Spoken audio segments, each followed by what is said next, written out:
Hello दोस्तों, आज मैं आपको बताऊंगा मध्य प्रदेश में सूचना का अधिकार अधिनियम के अंतर्गत अपील अथवा आवेदन अथवा अन्य किसी प्रकार के भुगतान करने के लिए ट्रेजरी चालान द्वारा कैसे भुगतान किया जाता है। कई बार हमारे साथी 10 रुपये का पोस्टल ऑर्डर ख़रीदने के लिए पोस्ट ऑफिस में खड़े रहते हैं, नहीं मिल पाता। स्टाम्प भी 10 रुपये का नहीं मिल पाता, या प्रथम अपील के लिए वो भुगतान करने के लिए परेशान रहते हैं, मुझसे पूछते हैं कि कैसे भुगतान करना है। तो आज मैं आपको एकदम आसान तरीका बताऊंगा। यदि आप इंटरनेट बैंकिंग या डेबिट कार्ड, क्रेडिट कार्ड या यूपीआई पेमेंट का यूज़ करते हैं तो उसका यूज़ करके आप आसानी से घर बैठे अपना ट्रेजरी चालान जनरेट करके उससे आरटीआई संबंधित अपने सारे काम कर सकते हैं। तो देखिए, सबसे पहले आप अपने कंप्यूटर, लैपटॉप या मोबाइल पे ब्राउज़र ओपन करिए। क्रोम या कोई भी जो ब्राउज़र आप यूज़ करते हैं उसे आप ओपन कर लीजिए। उसे ओपन करने के बाद आपको उसमें सिंपली टाइप करना है साइबर ट्रेजरी। मैंने पहले से टाइप किया है, इसमें इसलिए ऑप्शन में आ रहा है। साइबर ट्रेजरी आपको टाइप करने के बाद इस तरह से सबसे पहला ऑप्शन खुलेगा, उस पर आपको क्लिक कर देना है। उस पर क्लिक करते ही आपको एमपी ट्रेजरी की ऑफिशियल वेबसाइट खुल जाएगी। इस तरह से ये एमपी ट्रेजरी की वेबसाइट खुलेगी, जिस पे आपको लेफ्ट साइड पे साइबर ट्रेजरी ऑप्शन दिखेगा। साइबर ट्रेजरी ऑप्शन पे आप सबसे पहले ऑप्शन साइबर ट्रेजरी पे आएंगे। उसके अलावा आपको चालान, सर्च, डिपार्टमेंट, इंट्रीज, इनको छोड़ के सबसे पहले ऑप्शन साइबर ट्रेजरी पे आइए। इसे क्लिक कर दीजिए।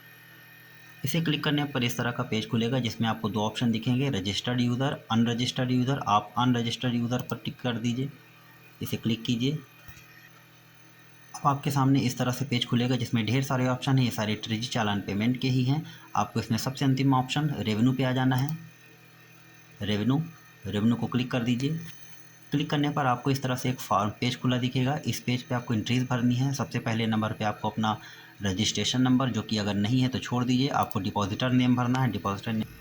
उसके बाद ऑफिस नेम में आपको अकाउंट ऑफिसर, जहाँ पे आपको पेमेंट करना है AO। मुझे राज्य सूचना आयोग में पेमेंट करना है, MP RAJYA, राज्य सूचना आयोग, इस पे मुझे पेमेंट करना है ये। इसके बाद दोस्तों आगे बढ़ेंगे। मध्य प्रदेश स्टेट है, डिस्ट्रिक्ट आपका जो भी है, भोपाल में है राज्य सूचना, मुझे वहाँ पेमेंट करना है। आपका अगर कोई अलग इस डिस्ट्रिक्ट है आप वो लिख सकते हैं। इसके बाद एड्रेस डिटेल्स ऑफ पे यानी जिसे आप पे कर रहे हैं उसकी आप पूरी एड्रेस डिटेल भरनी है। इसके बाद रोड या स्ट्रीट का नेम इसमें भरना है। इसके बाद इसका सिटी या टाउन का नाम लिख देना है, जैसे मैं भोपाल लिख रहा हूँ। आप जिस जगह पेमेंट कर रहे हैं उस जगह का एड्रेस लिख देंगे, सिटी का नाम लिख देंगे।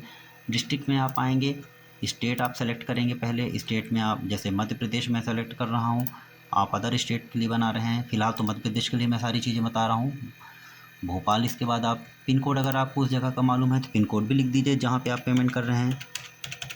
ये सारी डिटेल तो आपके पास होगी ही जहाँ पे आप अपील कर रहे हैं या आवेदन लगा रहे हैं। अब इसके बाद आ जाते हैं अदर डिटेल। अदर डिटेल में आप अपना मोबाइल नंबर, ईमेल आईडी डाल दीजिए। अब ये चालान की डेट पूछ रहा है, यानी आप किस डेट से चालान किस डेट तक के लिए वैलिड करना चाहते हैं। तो जिस डेट को आप बना रहे हैं, सबसे पहले तो आप, ये कैलेंडर सेलेक्ट होगा, उस कैलेंडर पे उस डेट को सेलेक्ट कर लीजिए। फिर टू डेट में आप उसी डेट, बनाई गई डेट से कम 1 साल आगे का, जैसे मैं 2022 फरवरी से बनवा रहा हूँ तो 2023 फरवरी तक का मैं ले लेता हूँ, 1 साल का कम से कम, क्योंकि आरटीआई में कम से कम 1 साल तो लग ही जाते हैं अंतिम अपील तक के निपटारे में। तब तक के लिए आपका वो चालान चाहे 10 रुपये का हो, चाहे 50 का या 100 का, वो वैलिड रहेगा। तो देखिए, हमने 1 साल का डिफरेंस ले लिया। अब इसके बाद आ जाता है head of the account. Head of account में आप क्लिक करेंगे तो सबसे अंतिम ऑप्शन, सबसे नीचे 00706011811033 RTI 2005 रिसिप्ट, इसको आप सेलेक्ट कर लीजिए। पर्पस में पूछ रहा है, तो यदि आप RTI का एप्लीकेशन लगा रहे हैं तो लिख दीजिए RTI एप्लीकेशन। अगर आप अपील लगा रहे हैं तो लिख दीजिए RTI अपील। अब इसके बाद अमाउंट पूछ रहा है, तो यदि RTI की एप्लीकेशन है तो 10 रुपये लिखेंगे। अगर RTI की फ़र्स्ट अपील है तो 50 लिखेंगे, सेकंड अपील है तो 100 रुपये लिखेंगे। अब इसके बाद क्लिक हियर टू ऐड चालान, इसको आप क्लिक कर देंगे। ये सारी डिटेल आपकी सेव हो चुकी हैं। इसके बाद बैंक का नाम, बैंक नेम में आपको आना है। ये इसमें bank of Baroda, bank of Maharashtra, Canara bank, ऐसे इस तरह से आपको स्टेट बैंक, अदर बैंक, या फिर आप ऑनलाइन दूसरे तरीक़ों से पेमेंट जैसे UPI या PS पेमेंट से भी आप कर सकते हैं। अब इसे कन्फर्म करेंगे। कन्फर्म करने के बाद इसमें आपको एक कैप्चा आ जाएगा, उस कैप्चा को आपको कैप्चा फिलअप करने के बाद इसमें आपको सबमिट के ऑप्शन पर क्लिक कर देना है। सबमिट के ऑप्शन पर क्लिक करते ही ये पूछेगा do you want to submit, आपको ओके कर देना है। दोस्तों, ओके करने के बाद आपको एक URN नंबर जनरेट होकर के मिलता है। इस यूआरएन नंबर को आप कहीं पर भी नोट कर लीजिए। इसे नोट करना बहुत ज़रूरी है क्योंकि आप भूल सकते हैं। कई बार ऐसा होता है कि आप पेमेंट कर देते हैं, आपके अकाउंट से पैसे कट जाते हैं और चालान जनरेट नहीं हो पाता। तो अकाउंट से पैसे अगर आपकी डिड्यूस हो चुके हैं तो इस यूआरएन नंबर की मदद से आप अपने चालान को सर्च करके दोबारा से निकाल सकते हैं। इसलिए इस यूआरएन नंबर को निश्चित रूप से आप कहीं पर लिख करके रख लीजिए ताकि ये काम आए। अब इसको ओके कर देते हैं। ओके करते ही प्रोसेस शुरू हो जाती है पेमेंट करने की।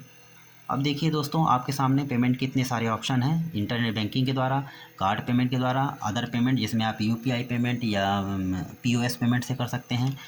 तो अगर आप नेट बैंकिंग यूज़ करते हैं तो बहुत अच्छी बात है, नहीं तो आप कार्ड पेमेंट भी कर सकते हैं, अदर पेमेंट भी कर सकते हैं। यदि आप एसबीआई नेट बैंकिंग यूज़ करते हैं या अदर बैंक की नेट बैंकिंग यूज़ करते हैं तो सबसे बड़ा फ़ायदा इसमें ये है कि आपको एक्स्ट्रा चार्जेस कुछ भी पे नहीं करने हैं। यदि आप पोस्टल ऑर्डर लेते हैं तो 10 रुपये में 1 रुपये का कमीशन लगता है पोस्ट ऑफिस में।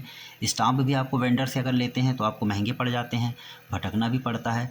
और इस तरीके से यदि आप चालान जनरेट कर लेते हैं तो आपकी परेशानियां भी दूर होंगी और बचत भी होगी आपकी, तुरंत आप अपना जनरेट कर लेंगे। तो अब इसके बाद जैसे मैं अदर बैंक के ऑप्शन पे क्लिक करता हूँ तो मेरे सामने बैंकों के ऑप्शंस खुल जाएंगे। देखिए दोस्तों, इस तरह से बैंक का नाम सहित सारे डिटेल खुल गई है। अब इसमें आप अपने बैंकों को सेलेक्ट कर लीजिए कि आपको किस बैंक से पेमेंट करना है।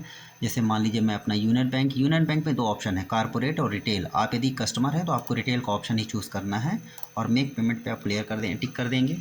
मेक पेमेंट इसे आपको क्लिक कर देना है। तो इस तरह से आपको एक सिक्योर ऑप्शन देते हुए आपकी बैंक की वेबसाइट खुल जाएगी। तो देखिए दोस्तों, इसमें आपको अपने बैंक में यूज़र आईडी, पासवर्ड वगैरह डालना है। ठीक उसी तरह से सारा ऑप्शन आपको दिखेंगे जैसा आप इंटरनेट बैंकिंग यूज़ करते समय पेमेंट करते हैं। जो सिक्योरिटी रीज़न की वजह से मैं आपको पेमेंट करके अभी नहीं दिखा सकता हूँ, मगर मुझे ये लगता है कि आप सभी किसी न किसी प्रकार से नेट बैंकिंग का या तो यूज़ करते हैं या अदर डिजिटल पेमेंट आप यूज़ करते हैं। आप उस तरीके से पेमेंट करिए, आपका चालान जनरेट हो जाएगा। यदि इसके बाद भी दोस्तों आपको कोई दिक्कत होती है तो आप मुझसे कुछ भी पूछ सकते हैं कि किस प्रकार से आपको पेमेंट में दिक्कत आ रही है, चालान जनरेट नहीं हो रहा है, दोबारा से चालान कैसे प्राप्त करें, चालान का नंबर गुम गया है, या इस तरह की कोई भी दिक्कत है तो आप मुझसे पूछ सकते हैं। अगले वीडियो में मैं आपको बताऊंगा कि यदि आप केंद्र सरकार के अधीन किसी संस्था या इंस्टीट्यूट या ऑफिस में आरटीआई लगाते हैं और वहां पर आपको 10 रुपये का पोस्ट ऑर्डर लगाना है तो उस पोस्टल ऑर्डर को भी आप ऑनलाइन कैसे जनरेट कर सकते हैं। केवल सेंटर की से रिलेटेड संस्थाओं के लिए आप ऑनलाइन पोस्टल ऑर्डर जनरेट कर सकते हैं, वो मैं आपको अपनी अगली वीडियो में बताऊँगा। उम्मीद है आप लोगों को मदद मिली होगी। आप लोगों का प्यार और सहयोग बना रहे। धन्यवाद।